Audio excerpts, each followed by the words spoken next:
leadership. You got to step up.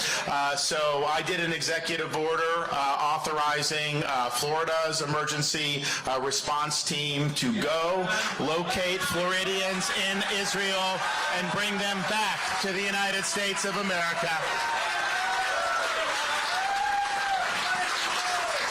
And I'm pleased to report that very shortly we will have our first 2 planes leaving Israeli airspace and on their way back to the United States. And we're going to bring back hundreds and hundreds of Floridians who are over there, and we're going to get them back, and we're going to get them home safe. And this is kind of a once-in-a-lifetime event that will happen.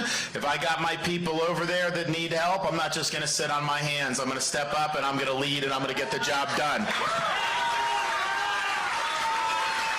Now, if you look what's happening over there, so I joined the military after the 9/11 terrorist attacks, served in Iraq in 2007, 2008.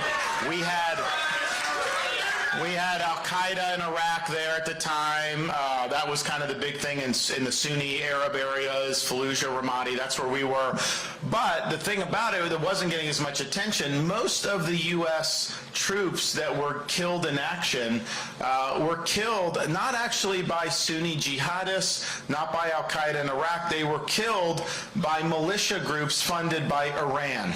And Iran killed hundreds of our troops, maybe over 1,000 of our troops during the Iraq campaign. Iran funded the attacks and directed the attacks against our Marine Corps barracks in Beirut in 1983 that killed over 240 U.S. Marines. And so they have been the funder of global terrorism for a long time. And so what happens, what Biden gets in, and he decides he wants to try to play footsie with Iran.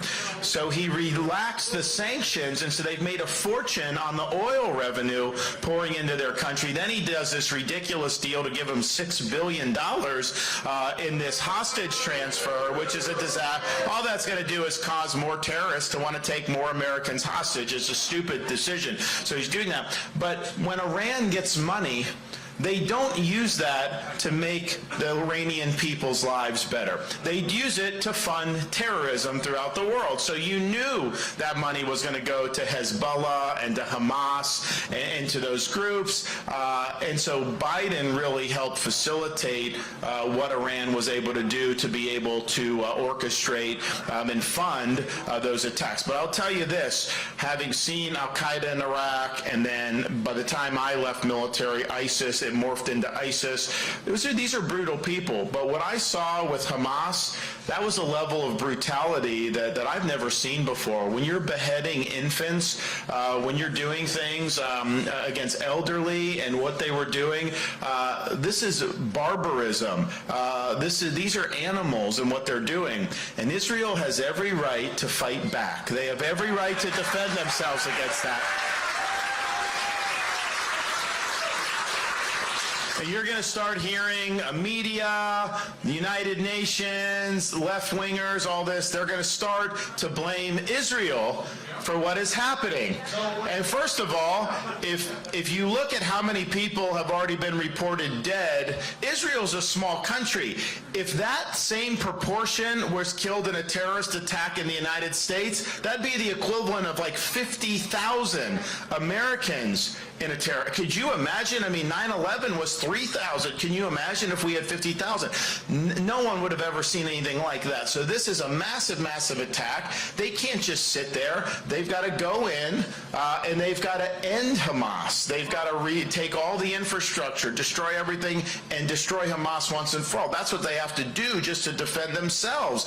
But what they're going to start saying is, oh, it's Israel's fault, it's Israel's fault. Israel is telling people in the Gaza Strip to leave the areas that they're telling them they're going to go in and conduct operations on. Hamas is telling those people to stay so that they're used as human shields. That is Hamas's fault if they're killed. It is not Israel's fault if they are killed.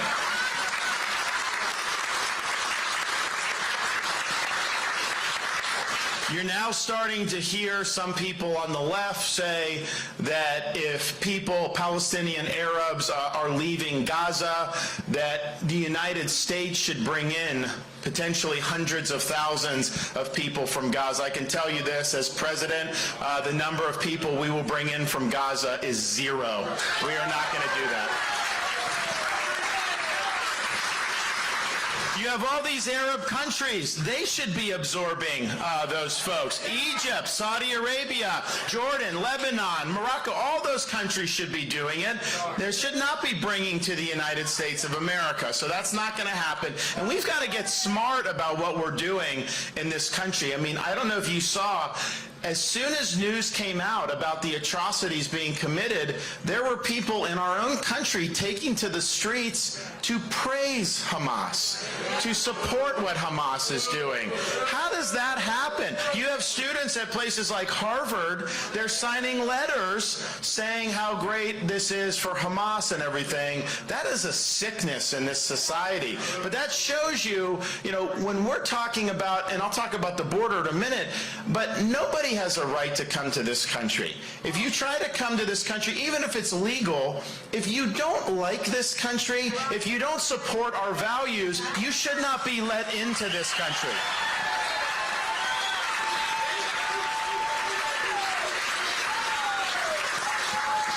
So what this attack has, I think, focused us on is, one, need to stand by Israel. People say, like, U.S. can, it's not our war, it's their war. They fight their own wars. They've got a good defense. We need to just have the moral clarity and support that they have the right to see this through. And that's the main role for us. And we have a defense relationship. We provide them with different things, and that's fine, and we'll do that. But ultimately, that's that. But I think what it has raised the issue for a lot of people, and I've been talking about this before this happened, but our own border makes us vulnerable to terrorist attacks. I've been predicting this before this even happened with Hamas, that there will be a terrorist attack. I hope I'm wrong, but what are the mathematical odds? You've had over 7 million people come. Even if 99% of them are perfect citizens or perfect humans, 1%, that's 70,000 people. And we know there's a lot more that have come in because we know Russia sent people. China, Iran, Middle East, all those places have had people come in. So none of them are vetted. Nobody knows who they are. So you are going to have, unfortunately, I think, at one point, a terrorist attack in this country that's going to be traced back to the open border. So we've had enough of this. When I'm president, on day one, we're going to declare the border to be a national emergency.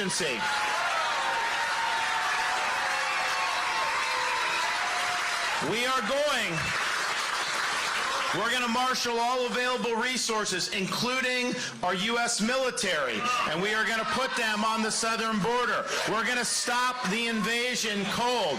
And when people come illegally, when I'm president, I'm sending them back to where they came from.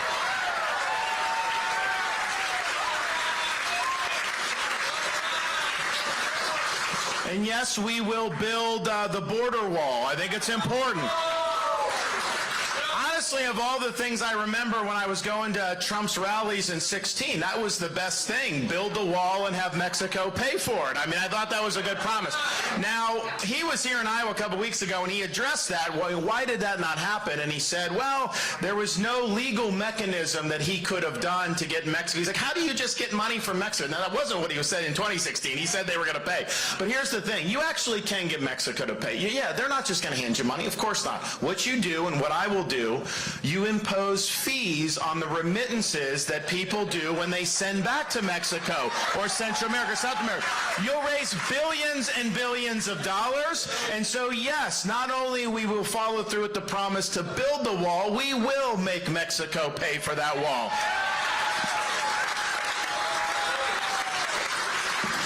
But maybe the most important thing is we are going to treat the Mexican drug cartels like the foreign terrorist organization that they are.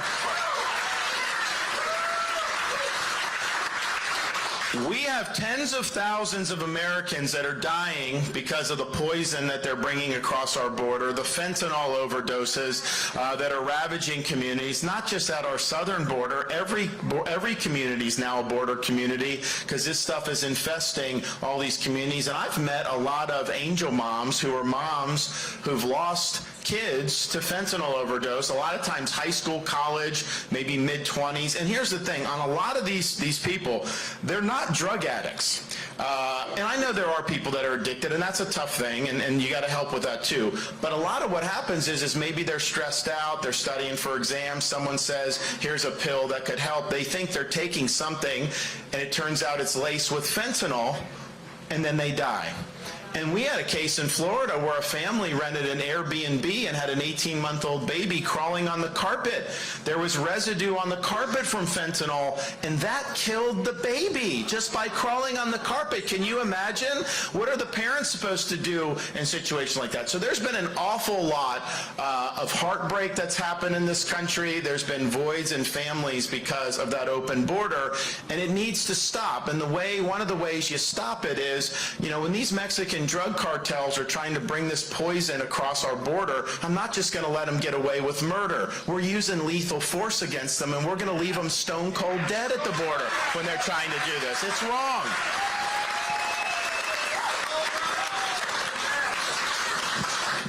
We also have to look at what's been going on in Washington for really many years with really horrendous policy, starting with COVID, starting with spending trillions and trillions and printing trillions and trillions of dollars. Of course, you are going to get inflation, you're going to get higher prices, you're going to get supply chain problems, higher interest rates. That is all induced by government. That is all induced by politicians, and it's both parties, Republicans and Democrats. I'm sorry to say, that's just the reality. So, we need to do like we do in Florida. In Florida, we've had record tax cuts. We have no income tax. You all should try that sometime. It works well. I know your governor's trying to do it, and I think maybe you'll get there, hopefully. So I can tell you, you'll have more people moving from Illinois if you get rid of your income tax. I know that. Well, some of them want to vote the right way, so we'll see. But so we did that, cut taxes, run surpluses. We've actually paid down almost 25% of our state's total outstanding debt that we've had since the history of state, the time we were a state. And so you can do it. It can work. So we need to reel in how the federal government's spending money. That means you got to be willing to veto big bloated spending bills as the president. We'll fight that. Yeah. It means you gotta, if you want to crack down on the higher prices, you need to take all the Bidenomics and all the bureaucracy he's done, rip it out and throw it in the trash can on day one, and we'll do that. You also need to rein in the Federal Reserve, because the Federal Reserve expanded the money supply so much, and then they didn't do anything to taper that, and then now they've been raising interest rates because inflation got out of control. So we're now in a situation, if you bought a house 5 years ago, average home price, and you needed to buy the average home price. Now, yeah, the top line price has gone up, but because interest rates are over 8% now, you're paying over twice as much for a monthly mortgage payment than you would have 4 or 5 years ago. Are people's incomes raising twice? No, that's not happening. So you say that's cost prohibitive. People are struggling to meet the groceries, which are probably twice as much as they were 4 or 5 years ago. Then you have, if you want to buy a car, all these things, cars are up 70%, all these things. So the American dream is really slipping away from families all across this country because of what the government has done. So we need to restore the American dream. Part of what we need to recognize, though, is, we can't just have the same people up there all the time. We need term limits for members of Congress.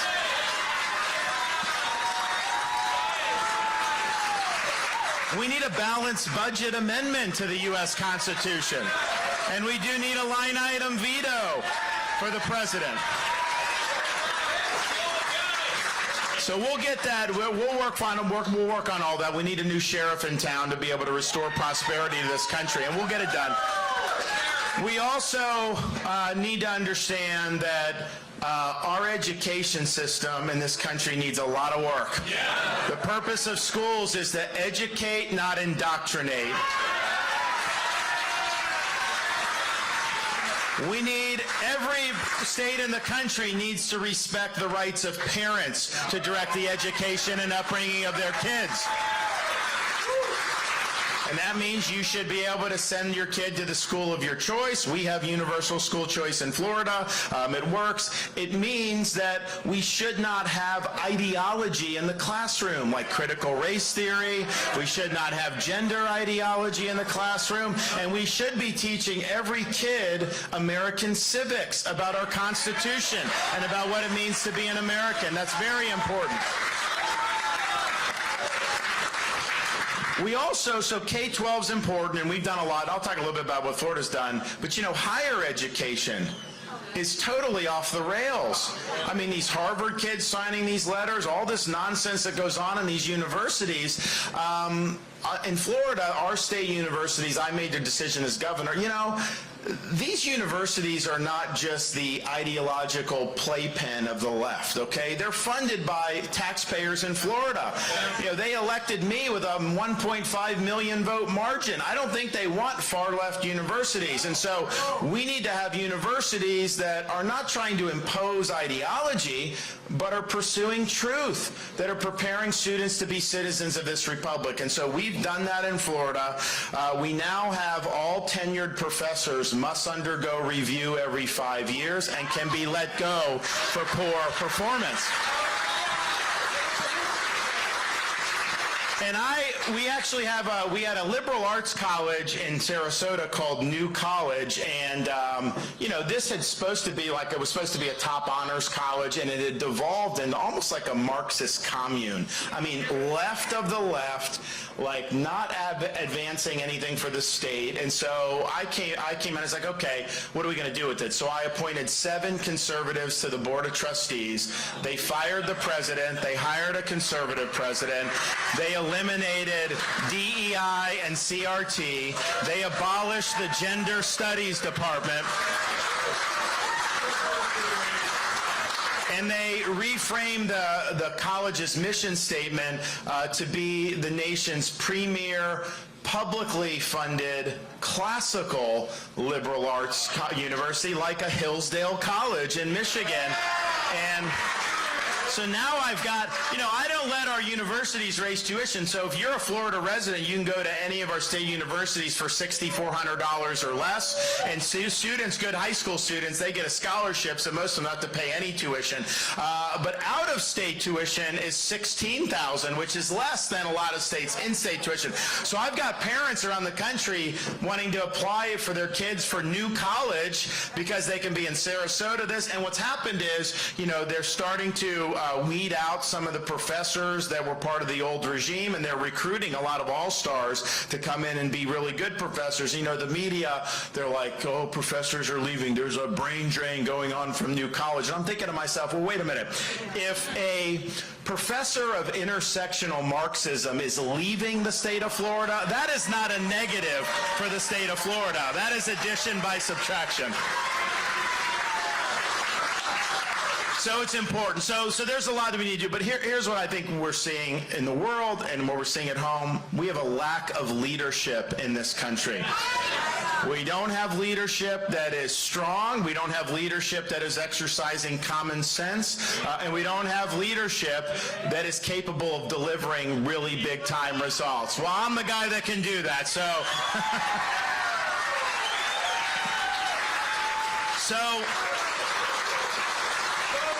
So this is our chance in 24. And look, we're not going to get a mulligan on the 2024 election. If we don't get the job done here, this country is going to be in a hole for many, many years to come. So you got to have somebody, you know, who's got a proven record of delivering big political victories, which I'm the only one that has that. Who's running? We took Florida, which had always been a very closely divided state, and we transformed it into probably one of the strongest Republican states in the country now.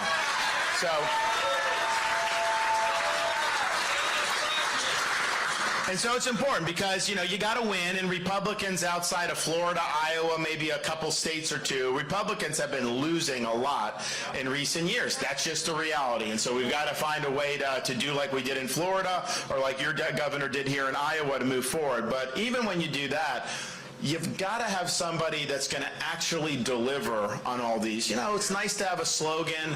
It's nice to kind of do a show and all this stuff. But when it gets down to it, a leader's judged by what results that you're able to produce. And I'm the only one running who can say that everything I promised my voters I would do, I accomplished 100% of my promises. And that's, you should expect nothing less.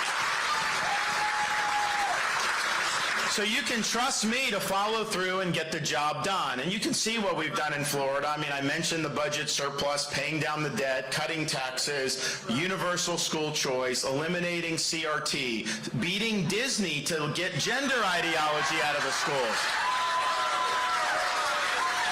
You know, every Republican who's running for president has taken Disney's side against Florida when we stood up to say, we're not bending the knee to a powerful corporation. We're standing for our kids. We're standing for our parents. And everyone should be willing to do that. So we did that. We enacted constitutional carry to protect Second Amendment rights.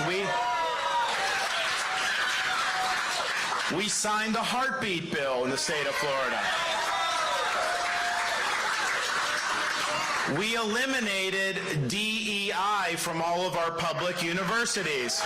You know, they say it's diversity, equity, and inclusion, but the way it's practiced, it's discrimination, exclusion, and indoctrination, and that has no place in our public universities. We cracked down on illegal immigration by banning sanctuary cities. We sent people to the southern border to help Texas, and Florida even transported 50 illegal aliens to beautiful Martha's Vineyard.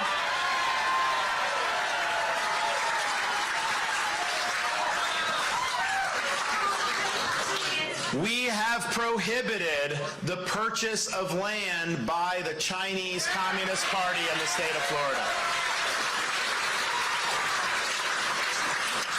And we've enacted the strongest protection for medical freedom anywhere in the country. They can't force you to wear a mask in Florida. They can't force you to take the COVID jab in Florida. They can't force you to close your business in Florida, because we stood up and we protected people's freedom.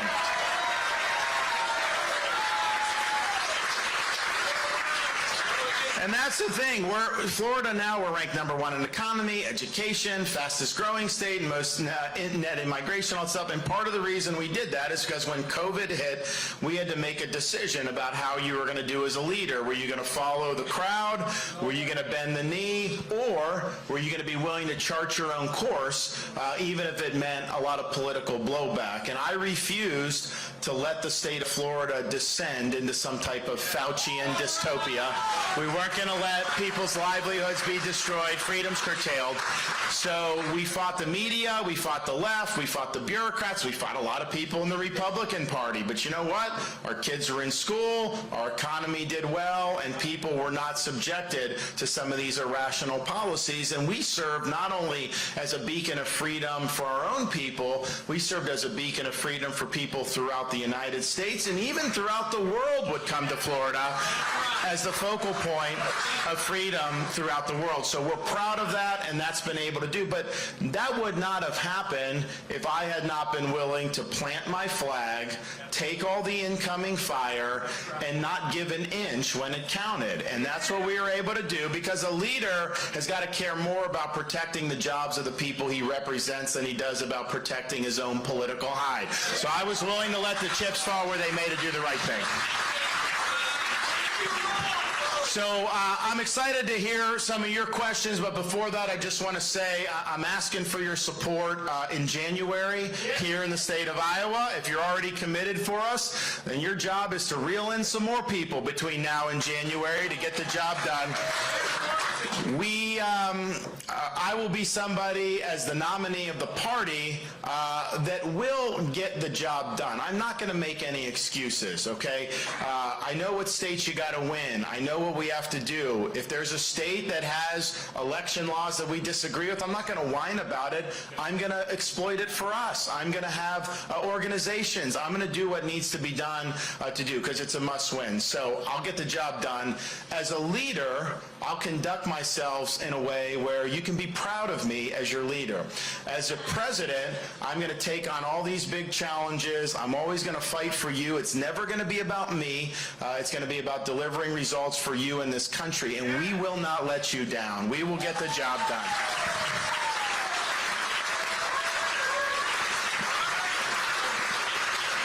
So it's great to be here, and I'm happy to open her up for some questions and what. Yes, sir.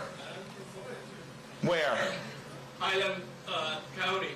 Highlands County. Okay, good. Yes. Dewey used to be a representative there. That's right. Yeah, but now it's Franklin. Okay. Franklin. But anyway, I want you to tell everybody here about how you make sure that ESG was not used to use funds that people were using. Oh, okay, yeah. So and he asked me about, what's your name? Jorge Rodriguez. Okay, and you live in Iowa now? No, from Nebraska. Okay, you're from Nebraska. Okay. So, snowbird. Okay, so Jorge's a snowbird, so he said, tell the folks how you crack down on so-called ESG in Florida. So most people know what ESG, if you don't, it's environment, social governance. It's basically a ruse to give elites the ability to use corporations to advance a left-wing agenda. So they want to go after fossil fuels, they want to go after agriculture, they don't want you eating meat and things like that. It's crazy. They don't like Second Amendment, they don't like all that. So what they want to do is manage pension funds, do different things in ways that are going to advance that agenda. So in Florida, we did legislation saying no ESG in our pension fund. I took, BlackRock had been managing $2 billion, I took it away from BlackRock, and we benched them, and we said no social credit scores in Florida, and the rating agencies are not able to use ESG in order to rate our state and municipal bonds. And S&P said after we did that, they said we're not going to do it anymore. And you know, the head of BlackRock was at some, I think it was like some festival in Colorado a few months ago, and they were talking about ESG, and he's like, man, because he was like the biggest proponent of ESG. He's like, oh, I don't want to hear about ESG. He's like, people like Governor DeSantis have just made it so toxic because they're always railing against ESG and all this stuff. Yeah, we did, because we lead and we get the job done. We also did another thing that they have up their sleeve is we in Florida passed legislation where we do not recognize the use of a central bank digital currency. So that's something they're trying to do. They haven't done it yet, but it's interesting because like the Fed is like playing around with this. Biden did an executive order telling them to research it, so he obviously wants to do it. There were some people in Trump's administration who wanted to do it too, like Kushner and some of them. And so, so it's definitely percolating. So I saw this, so I'm like, you know what? If the Fed tries to do it unilaterally, I don't think they have the authority to do that. We pass a law in Florida, we'll protect, you can't use it here.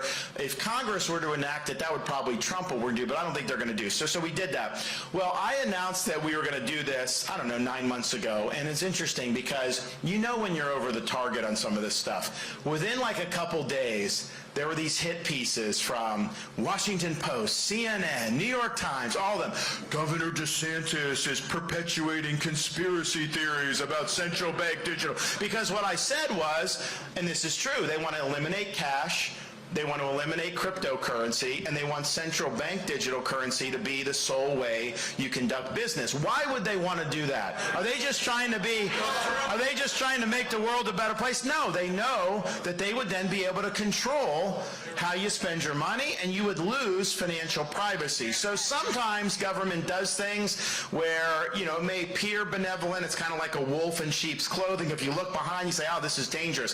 This CBDC, this is a wolf showing up as a wolf.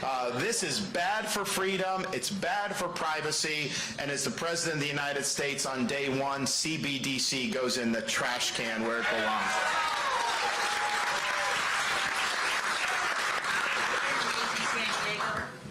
I got pushed out because of the illegals coming in, and Trump now is saying that he'll stop people from coming in, but he's not saying what he's going to do about the 10 million that have been in.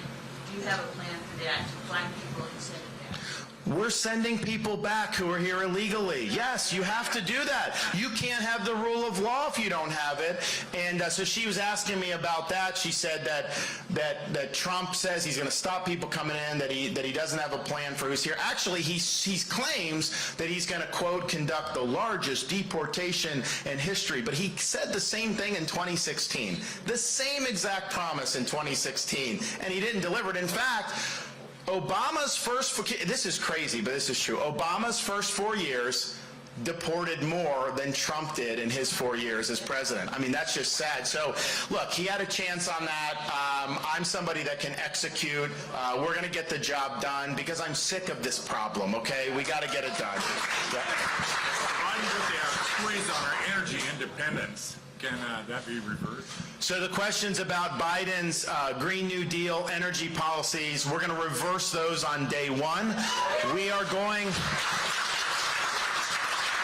going to utilize our domestic resources. We have the most plentiful resources of any place in the world, oil, gas. We're going to make sure that these pipelines, like the Keystone, can get permitted. We're going to make sure that federal lands are open up for exploration and development. You're going to pay less for gas as a result of that. Businesses are going to pay less for things. Individuals for your utilities. All that stuff's going to go down. That's going to help the economy. It's going to help jobs. But you know what? The reason you want to be the dominant energy producer and be independent from hostile regimes for our energy needs is because it's great for our national security. When we're dominant, it's bad for China, Russia, Iran, and Venezuela.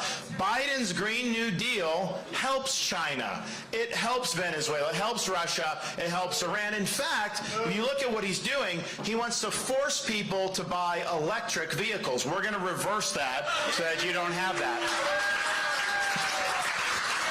But here's the thing. So the electric vehicles, in order to do the batteries and all that stuff, you've got to mine things like these rare earth minerals and stuff. And the country that does most of that is China.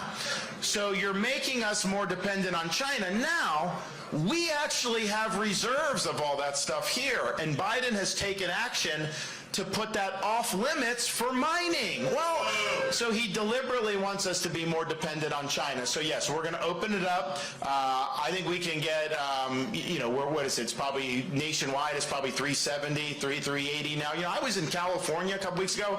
I saw $7.25 a gallon for regular unleaded, if you can believe that. It's crazy. Yes. Can't they close the border right now because of all this going on? Of course they can close the border. They don't want to. They don't care about the American people. They have their agenda that they're pursuing, and so that's why they're doing it. And so it's a matter of will. The senators and House, who has to do that? Biden? Well, I mean, so who has to do it? Like, obviously, the president could do it. He could just simply change policy. Well, I get that. I get that. But the bottom line is the far left does not want the border. They want an open border. This is what they believe in because they want it to change our country. That's why they want it. They want it to change the country. So because they want Biden lets in 7 million, they want to do an amnesty and let them vote. We're not doing that. Don't worry about that. Not going to happen. So that's what they want to do. Now, Congress, Republicans, they could use their leverage to force changes to border policy, but they've not been willing to do that. They've not been capable of doing that. I would do it. I mean, I think that there's a number of congressmen like Chip Roy and some of these guys who are great guys. They're saying, like, look, if you don't provide security for this country's borders, we're not going to fund all these other agencies. You have to do that now. That is a number one priority. So they're willing to use their leverage to force Biden to start following his oath of office. But they haven't been able to get that point yet. But look, I can tell you, of all the things, they talk about, Biden and the money to Hunter and all this stuff. And look, I think that's bad. But to me, the single worst thing is his failure to uphold his oath of office, to faithfully execute the laws and faithfully execute our border.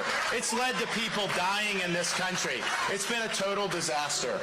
Yes.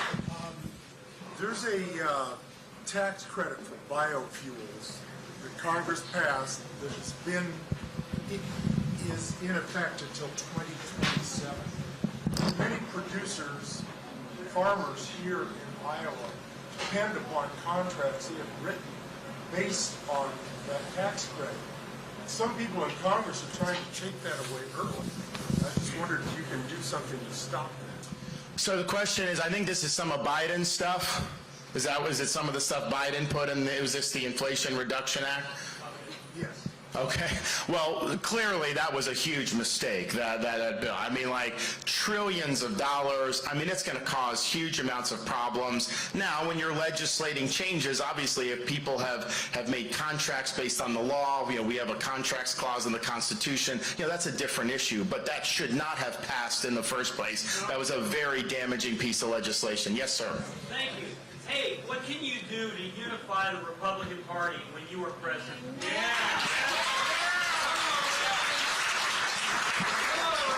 Well, look, I showed how to do it in Florida. If you look at what we did in my reelection, I won 97% of registered Republicans. And, it's like there are people that are registered Republicans that are conservative, moderate, liberal, all this stuff. We basically, dominated that vote. There was no division at all within our Republican Party, and we can do that again here going forward. I mean, think about, like, what do you want to see done for policy? I've delivered on America First policies more than anybody in the country. I mean, it's not even close if you look at what we've done in Florida. So I think the base of our party, is going to see in me somebody who has not only talked the talk, but has walked the walk, who's delivered really, really big things for a state. And most of what we've done has had reverberations nationally. I mean, what we did to stand up in COVID helped other states get out of the morass. The Martha's Vineyard made the illegal aliens a big deal nationally. All these things have been very, very important. So I think what Republicans want is they want somebody that is going to reflect their values, that is going to be a strong leader, and is going to be capable of actually delivering on the promises, and that is me. Yep. Thanks for being here. Everyone appreciates it. You said it was your 8th stop today. You probably need a beer or water at least. What do you say to people who look at the polls right now and are realistic about them? I think everyone's here because you've got a lot of support. I supported you. I was waiting for you to announce. What do you say to people who look at the polls, 40, 50, in some polls, I know, fake media, whatever. You're behind a lot. What do you say to people who don't see it as a realistic opportunity? Well, we don't have a national primary. It's Iowa, then New Hampshire, and that. So it's like, they take these polls nationally. I don't know how good they are or not, but it's irrelevant what it is nationally. Because you know what? I'm not campaigning in Oregon. I'm not campaigning there. We're in Iowa, and we're getting the support that we need. I've talked to people who've been involved in these caucuses. They're like, you're doing so much better than the people that have won the caucuses in the past. So we're going to win here. And I think it's like, at the end of the day, I mean, like, what are you going to do? Like, you vote for who you think's the best candidate. You're going to say, like, oh, well, this poll came out, so I'm going to do that or not. I mean, you need somebody that can win the election. You need somebody that can deliver on all these results, primary, general, and the thing. And so I'm the guy that can do it. So that's what we need to do. You guys are the ones that are going to determine this. Not somebody hyping up a poll. That's just not the way it works. So yes. Word for you, Ron. My issue is they are 1% of the population, and yet every year we have to sit and worry if we're going to get our paychecks because they can't come to an agreement on the funding. You mean for active duty? No, it's all of it because I am retired military. My husband is civil service. So his retired military, civil service, disability, all our pay is government. If government shuts down, we don't get a dime. My mother is retired military. If they shut down, she gets nothing, and she is a widow. Well, but I think I think you do get, like, if, so say there's like a 2-week deal, they always do the back pay. Like, I don't think you actually lose what you were supposed to get. And I do remember there have been times when they've had lapses in appropriations that people have passed just for military to get paid or pensions or all that. So obviously that's appropriate. People have earned the benefits, they should get them 100%. True. Okay, yes, sir. What are you going to do about enacting voter ID nationwide? You know, it's an interesting, obviously we need voter ID in every election, 100%. I think the question is, you know, what's the role of the federal government versus what's the role of the state governments? Because what the Dems want to do, they want to pass a federal voter law that will make it illegal to require voter ID.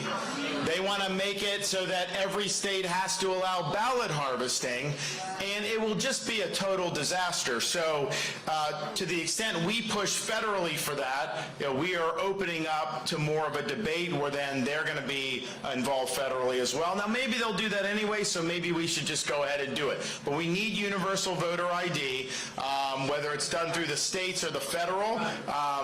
We've done it in Florida through the state, and it works very well. You go and vote in person, you got to show it. If you request an absentee ballot, you have to show it there as well. And I think all states should enact that. I think it'd make a big difference. So, yes, ma'am.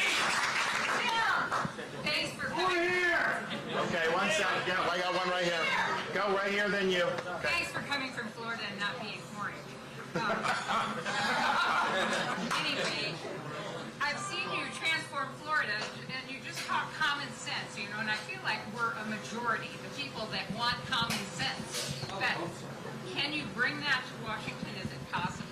Yes, we need common sense in Washington. We need to restore sanity in Washington. We need normalcy back in our communities. You know, the good thing about me, if you know, for the president is, when I'm president, you guys are not going to have to be on the edge of your seats. You're not going to have to be overwhelmed. Which honestly, you can live your life, and I'll just come out and do it, and then the next day I'll do it, and the next day I'll do it. You know, the people that live in Florida, it's like, you know, they don't have to lobby me. They don't really have to do it. Just like, okay, he's going to do it. He's going to do it, and that's what a leader should do. You know, I'll lead. I'll get the job done. But it's not. Look, I'm not going to run a soap opera up there. I'm sick of the drama. I'm sick of all the distractions. We've got to get your business done, and that's what I'm going to focus on. All right, back there. All right, this is the mail today, and they have 3 things that disparage you, and I need to know how to answer them. Number 1 was, voted 3 times to cut Social Security benefits. What do I say? Yeah, that's not true. Voted twice to cut Medicare benefits. Yeah, that's not true. Now voted to raise retirement age for both programs. So all of that, understand, like, what they're saying, any of the stuff we did, that's like every Republican voting for, like, the budget, like, 10 years ago or whatever. I mean, it was not doing anything that they're saying. It was trying to say, like, okay, how do you treat younger people, and how does that go, and you factor in all those things. But for elderly people who are on benefits, those are benefits that they've been expecting, and those are benefits that are going to be delivered. So, yeah, it's just a typical political stuff. Yes, how will you handle the presidency age and the Supreme Court judges' age? Is there going to be a restrictive age level on either one of them? Supreme Court justices? And the presidency, vice presidency, and term limit. How are you going to say it for it? What are you going to do? Okay, a couple great questions. So you want to know, is there going to be an age I'm going to look for Supreme Court nominees and vice presidential nominee?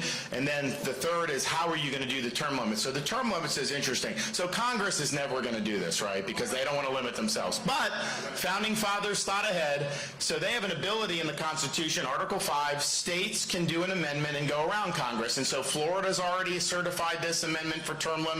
Other states. As president, I'll use the bully city pulpit, I'll work with state legislatures to move those amendments forward. And you may do balanced budget amendment. There may be others that we're going to be able to do. But you're ultimately going to need to do that type of constitutional reform if you really want to hold Washington accountable. They are not going to discipline themselves. So we will put capital behind that. Now, in terms of the age issue for Supreme Court justices, look, Article 3 of the Constitution, they serve what the founders called good behavior, which basically means a lifetime appointment. They serve unless they retire, die, or impeached and removed from office. That's it. So when you're looking at a Supreme Court justice, if you put somebody in who's had a long and distinguished career, but they're in like their late 60s, well, their lifespan on the court is not going to be as long. If you put somebody on 50, they can serve 25, 30 years probably. It's interesting, though, when they talk about replacing Supreme Court justices, once these justices get to be like 75, people are like, oh my gosh, they're going to retire, they're so old. Yet, we have people running for president that are in their late 70s and early 80s. What's a more difficult job, sitting in your office writing opinions or being the doggone president of the United States? We need a president that's got vigor and energy and vitality. It's not a job for somebody that's 80 years old. Coming from Florida with all the great elderly that support me, we love them, but that is not a job for somebody that's 80 years old, and we're seeing it with Biden. But honestly, like, compare Trump to 16 to 23. Not the same guy. I mean, just doesn't have the zip on his fastball. And so we need 8 years to be able to get this done. We need somebody that's going to go, full bore the whole time, and I'll do that for sure. So, but on Supreme Court, you want to appoint somebody that is going to be able to have some longevity on the bench. And so if somebody is, there's probably a limit to where I would say, you know what, you're not going to be on the bench long enough. So in Florida, I had the most liberal state Supreme Court when I became governor. We now have the most conservative because of my appointments in the country. And I think I appointed most of the probably the average age of the justices I've appointed has probably been in the early 40s. So they can serve till 75 in Florida as the retirement age. So, that's going to be a good court for a long time. In terms of the vice president, is there going to be an age? Obviously, somebody that is, in their late 70s, early 80s, I think that's too much. I don't know that there's a magic age for the vice president. I think the vice president is somebody that can be president without any question. That the minute you pick them, they can walk in and do the job. And then two, somebody that shares the values and the vision and the agenda. Because you vote for me, you expect those policies. If you put someone on the ticket who's going to diverge from those, that's not following the voters' will. So those are the two things I think are most important with respect to that issue. Yes? Yeah. All right, I'll do you next. Okay. I'll do you next. Okay, go ahead. I want to know if there's any way that you will be responsible for bringing our money back to the gold system, and if that's possible for you. So the question is it possible to do a return to the gold standard? Look, I think the fiat currency's had a lot of problems. There's no question what the Fed has done to manipulate the economy has not been good. I mean, if you look at the financial crisis when that happened, they did this thing called quantitative easing.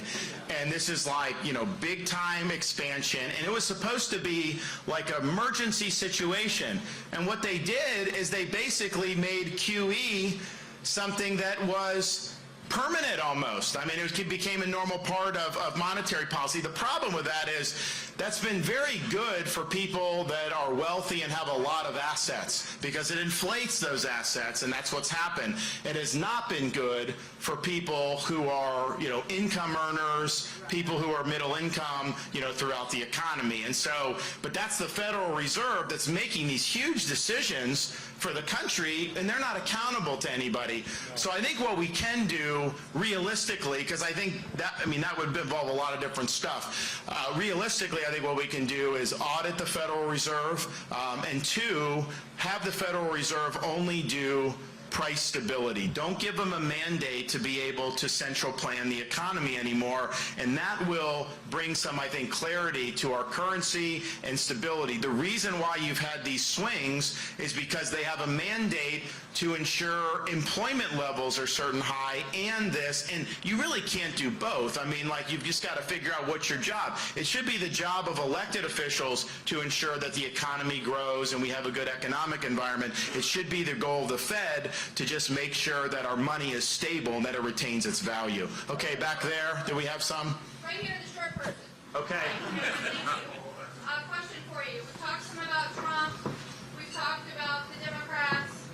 We've talked about drama. In the event you become president, but we have a House, Congress, both houses, what are you going to do to get them to compromise with your vision and get us out of where we're at right now? Well, a lot of it's just leadership. If you look in Florida, when I became governor, I came in on the heels of years and years of infighting between the legislature and the governor. And they didn't get along. That was kind of the standard. And I came in and, you know, I'm like, I want to get things done. So part of it is I came in, I had a strong vision.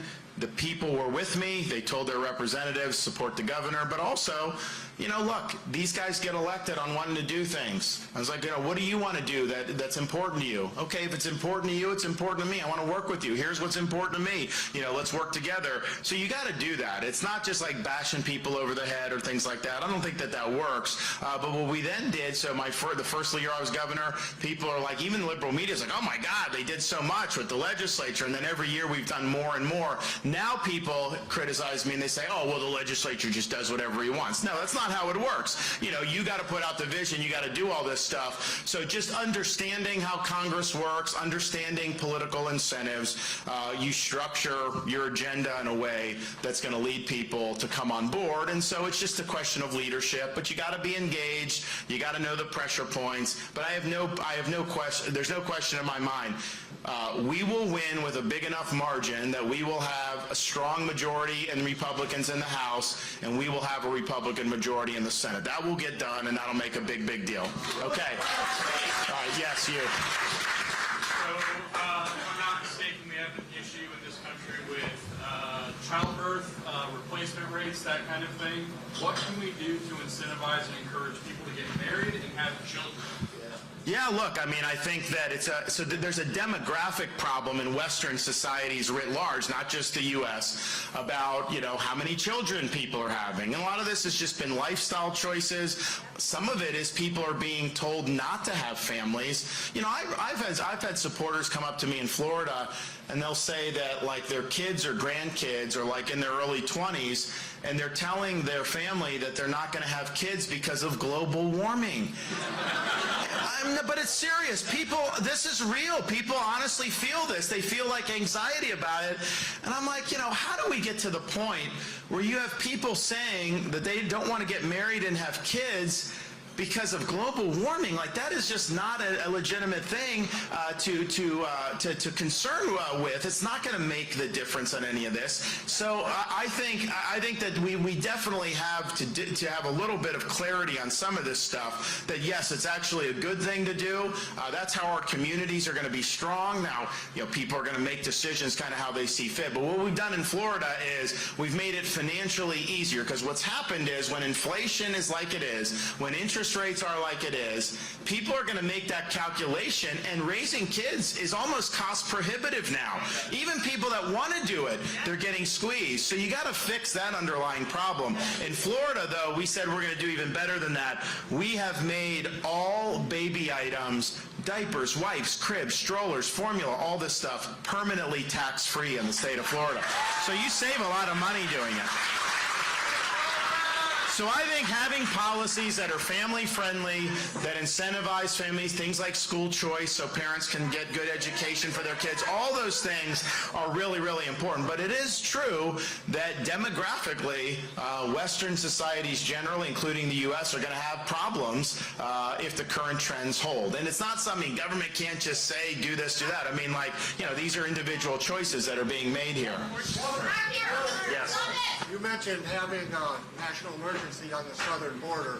What's your plan to deal with the 7, 10, 12, 14 million that have come since Biden State? Send them back. Yes, we got to send back 100%. Okay. Yeah.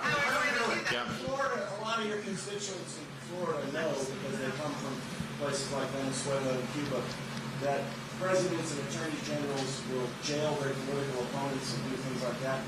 We're starting to resemble a banana republic. How are you going to restore faith in the Federal Bureau of Investigation and ensure that everyone, whether they're Republican or Democrat, gets investigated based on whether they judged it, whether they committed a crime instead of their belief? We're going to clean house, and we're going to end weaponization of those agencies. I mean, it's going to require a lot of strong choices. It's going to require a lot of strong action. You know, but for example, like the FBI director. I mean, like, you know, I don't know why Trump didn't fire him when he had the chance. I mean, he's totally failed. With me on day one, he's gone. You've got a new FBI director. DOJ, we're going to clear out. But what I'm going to do as president is hold these people accountable. If you have the FBI colluding with tech to censor dissent, I'm firing the people who did that. If you have FBI surveilling parents going into school board meetings, I'm firing people that did that. Unless there's accountability, the reason why you've had the weaponization happen is because there's been no constitutional accountability on these agencies. Congress doesn't hold them accountable. Presidents haven't held them accountable. So we'll have a new sheriff in town. You're going to see a much different approach to this. But it is the reality that we have a situation where it's not even the rule of law. It's if they don't like you and you get in the crosshairs, they just try to find whatever they can. Meanwhile, if they like you, they won't even look into things, even when there's evidence about it. And so we've seen that over and over. If you're connected to the DC political class, to all the right people, they look the other way. If you're part of other factions of society, then they go after you. And it's wrong, and we will clean it up, and we'll be willing to use all the powers of our office to do it. Yeah. Okay. Yeah, you way back there. Would you consider Thomas Massey as vice president, and also if not, because he's a constitutionalist, who are you? Who's your pick? So the question is, would I consider Thomas Massey as vice president? Do you know who Congressman Massey is? How many of you guys know him? You guys Google him tonight and go on his social media. He's a friend of mine. He's endorsed me for president. He's a very, very strong and principled congressman. And the reason, and I've always liked him, period, because I used to serve with him. This is a guy who graduated from MIT. He had all these patents. He made a lot of money. And then him and his wife, they live in Kentucky on a farm with no electricity. It's all generated through solar and battery and everything. He's got no utilities. It's all just living off the fat of the land. They raise their own food, all that stuff. So it's like really, but then he drives a Tesla. But he's got a license plate that says "Go Kentucky Coal," so it's pretty cool. That I don't know how many people see that. But the reason why I think he is a strong leader is because when COVID first hit and everyone was freaking out, the elected representatives in this country, the Congress leaders, President Donald Trump, everyone in between, they wanted to voice vote a $2.2 trillion spending bill in March of 2020. Not even let your elected representatives read it or vote on it, just voice vote it. So Thomas found that out, and everyone was freaking out. And at that time, if you said anything against the COVID hysteria, they would pillory you. So he drives all through the night from Kentucky, shows up in DC, and he objects to them passing $2.2 trillion without people debating and voting on it, and basically said something to the effect of, we're not going to let our republic die at the altar of unanimous consent. And so when he did that, the media attacked him, the congressman attacked him, Donald Trump said he should be run out of the Republican Party. But if you look at what he said, if you pass this bill, you are going to be paying people not to work, you are going to be giving underwriting blue states to be locked down indefinitely. You're going to lead to inflation, you're going to lead to high interest rates, and the supply chain is going to start to collapse. And he was 100% right on all of those different things. So I respect people who are willing to stand up and dig in when all the weight of the world is coming down on you. And I remember I called him a couple days after that and I said, listen, I know you're getting beat up now. A year from now, 2 years from now, people are going to look back and say, you were right. You were right. And he was right. So, I don't know what he would want to do politically, but I think he could be somebody that could make a real difference. So, what's that? I was in the Navy? I was in the Navy, yes. Yeah, what about it? They have the Navy trying to get more Navy guys putting dresses on. So one of the things we're running on is we're going to have the military return to mission first. No more woke agenda. We're not going to have drag queens recruiting. No.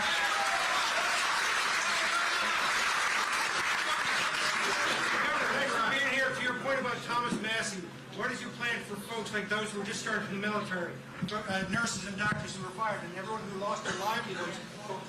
You get your jobs back 100%. It was a total injustice. This is a question about the people that lost their jobs in the military because of the COVID mRNA shot mandate, which was wrong.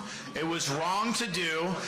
And the thing that was the worst about it was after it was clear that it didn't even prevent you from being infected in the first place, they still stuck with it, and they made people do it who had already recovered from COVID and had natural immunity. So I think we lost a lot of good warriors, and I think it hurt recruiting because some people didn't want to take it, of course, but I think it's even larger than that. It's like, wait a minute, you want to be, when you join the military, you check a lot of your personal freedoms at the door. You're submitting yourself for the good of the order. You could be sent anywhere, you could be put and you could die, all this stuff. So you want to know that if that's where you're putting your life, that the people in positions of authority actually know what the hell they're doing, okay?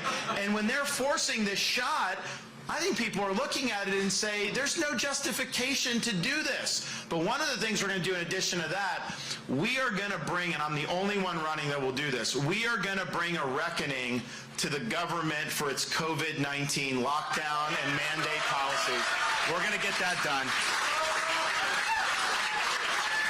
Because, they were wrong about almost everything. They were wrong about gain of function, or lied about gain of function. They lied about the lab leak. They were wrong about the lockdowns, wrong about force masking, wrong about schools should be closed, wrong about all these other things. And it hurt a lot of people in this country. And so we need to bring people, we need to hold people accountable, including Dr. Fauci.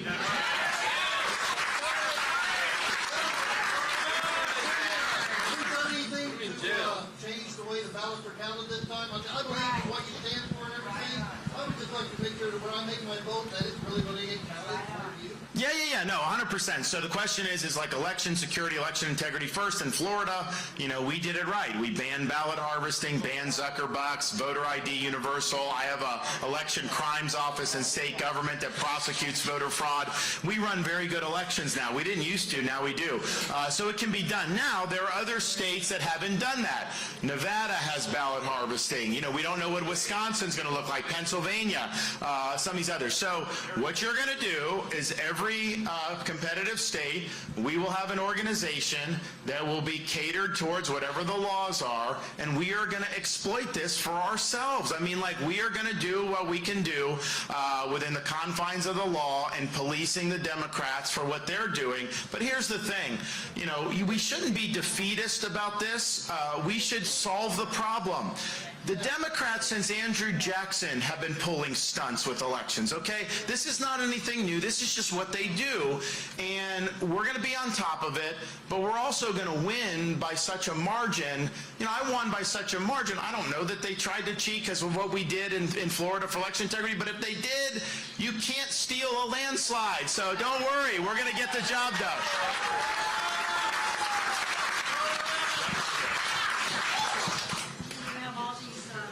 Shootings in schools and all, and they all say, the main thing is mental health.